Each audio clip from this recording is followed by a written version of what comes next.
The Lord's promise of salvation from hell pleases them. The Lord's salvation from misery and sin here on earth does not. This doesn't look like salvation from misery and sin.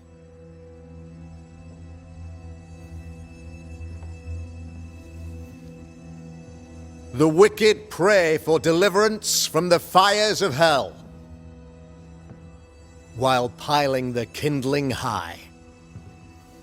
They proclaim their love for their Lord, yet, in His name, they serve themselves.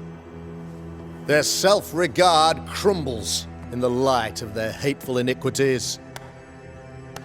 So true. Mr. McCraith, my friend, I'm so glad you agree. Now, the wicked man never questions... I have your answers. What? Yes, good. Perhaps we should discuss this privately, if you'll give me just a moment. It's quite the story. You might not wish to hear it. Neither may the good people here. Please, this is not the time. We want to hear the story. Let the Banishers speak. Tell them, Red. Tell them good. Aye. It is a story that starts with a question. A question for you, Governor. And maybe for all the good people of New Eden. If I give you a witch, will you do what you did to Deborah Comenius? Comenius, say you? The school teacher walked with the devil and paid the appropriate price. That's the beginning of the history and also its end. Is it, though? Now, I've learned much about Deborah Comenius and what happened to her, and it tells a very different tale. And what story, pray you, does it tell?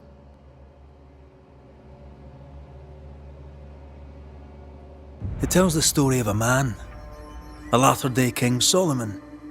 When plague struck his subjects, they turned to him for guidance and protection, for they were God-fearing folk, and he was a godly king. The king turned his flock to God, but 'twas not enough. The plague spread on. The king, worried about his position, needed a sacrificial lamb. You lose the run of your tongue, Mr. McCraith, and of the head to which it's fixed. There was no lamb. There was a trial, fair and lawful. The trial was not fair. You had no proof, and you knew it.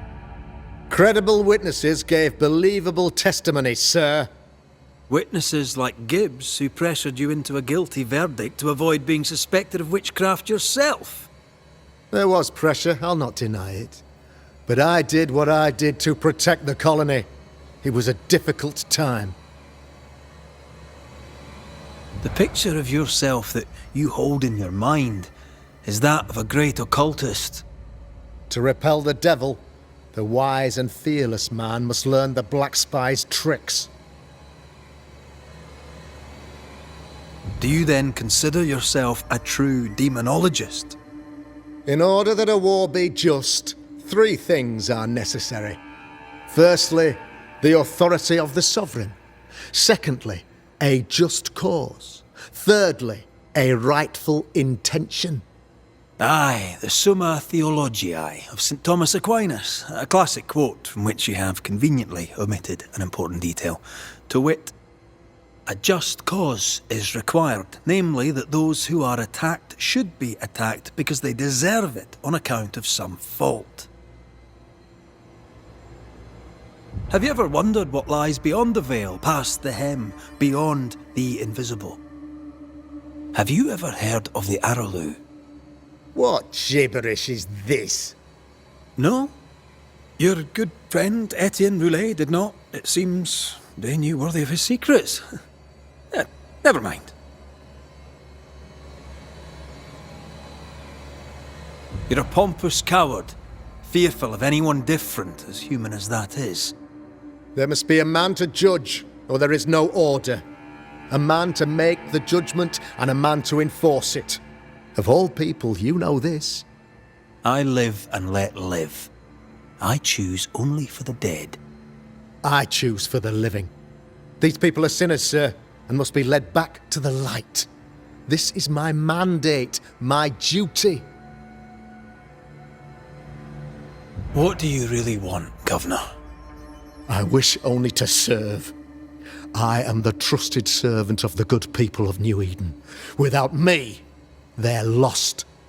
Without them, you would be lost. Yes. Maybe I do need them. Very human of me. But these people undoubtedly need me, Mr. McCraith. And there is no one else. Admit it! You toy with magic you don't understand. You, sir, are jealous. I, sir, am tired. I've done my job, fulfilled my contract, I've found the source of the curse. The poison below the well is no more, no thanks to you! Aha! Poison it was, then. The weapon of the wicked, to weaken the people's will. What was it? Belladonna, hemlock, foxglove? Betrayal! Truth unspoken, secrets and lies, wrongs, basically, your wrongs. The wrongs you visited upon Deborah Comenius, the wrongs that led to her death. She died at the hand of the body politic. She died at all our hands. Most of all, she died at her own. She died because she would not submit. 'Twas not my plan to kill her, stupid, stubborn woman. Why did she not confess? I would have granted clemency. I would have shown her mercy.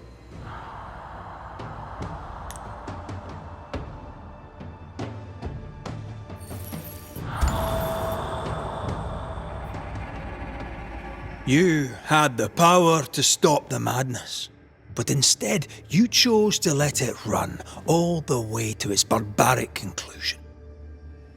You brought the curse down on New Eden.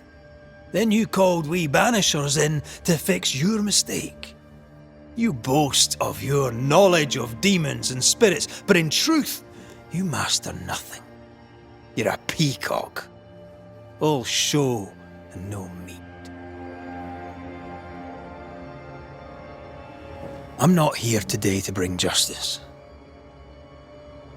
But this man, your governor, brought death to your doors. No. He deserves blaming.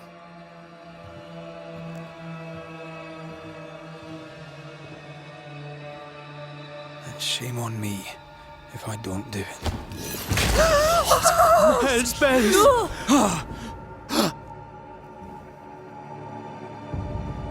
Friends, have I ever not served the interests of our community? Have I not protected you? Have I not loved you?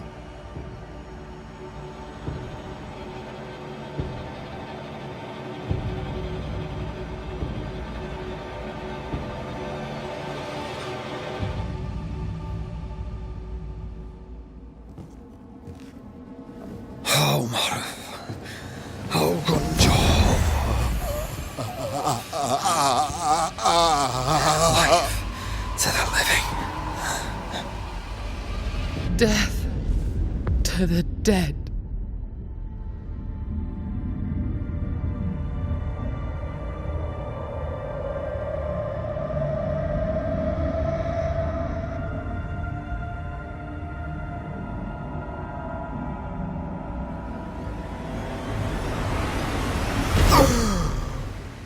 This is unfair.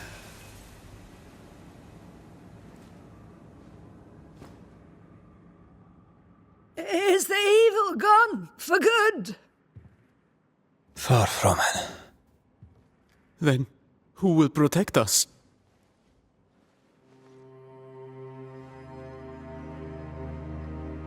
I will.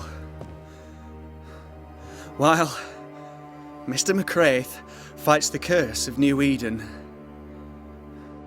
I will protect the people of the Harrows. Or at least, I'll try.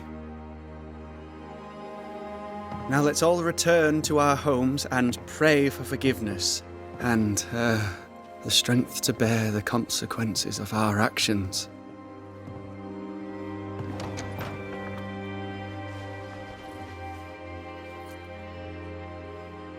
Your fee. One of the many debts my father left me.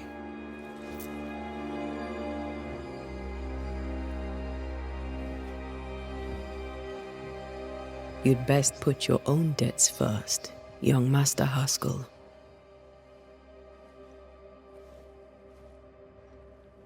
Don't I know it?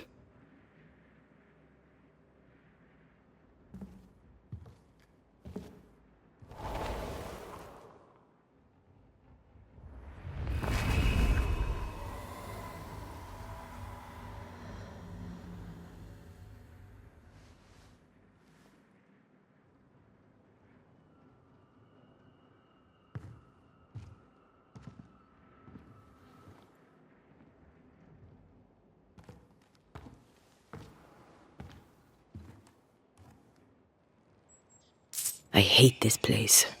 Rest up, then please, let's get out of here.